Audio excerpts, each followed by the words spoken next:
The HOA thought they could just take my land and build 36 homes without asking. I mean, who does that? They assumed ownership, assumed control, assumed they could get away with it. But they seriously underestimated me. It all started when I noticed construction trucks rolling onto my property. At first I thought maybe it was a mistake. Maybe they had a permit.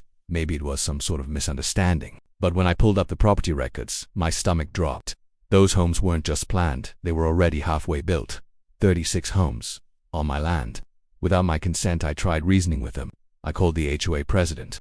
Explained the situation. I even offered to meet them in person. But all I got were excuses, lies, and a tone that screamed, "We're untouchable." That's when I realized words weren't going to work. Not this time. Not against people who thought they could just bulldoze over me, so I went to plan B. Step 1. Lock the gates. I made sure every single entry point was sealed. They couldn't get in. They couldn't finish construction. And they definitely couldn't escape accountability. Step 2. I served eviction papers, all 36 of them. Overnight, families who thought they had a new home were now staring at legal notices. And suddenly, the tables had turned. The look on the HOA board members' faces the next morning was priceless. Shock, confusion, panic. Every single one of them realized they had crossed a line. And just like that, the people who tried to take what wasn't theirs were forced to deal with the consequences. Every permit they claimed, every "we thought it was ours" excuse, meaningless. The law was crystal clear, and I wasn't playing around. I stayed calm, collected, and completely within my rights.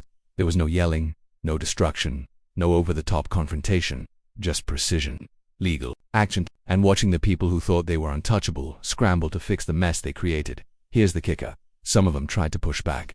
Threats, intimidation, even attempts to bypass my gates. But every move they made only reinforced the fact that I had done everything correctly. Every legal step I took was airtight. And the best part, they couldn't argue with the evidence. Every property line, every title deed, every record of ownership. All mine. By the end of the week, the HOA had no choice but to back down.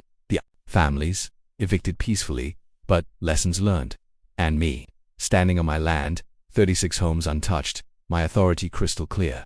The lesson here, never underestimate someone who knows their rights, their land, and their patience. If you think an HOA can just roll onto your property and assume control, think again. Because when you fight back the right way, the consequences are unforgettable.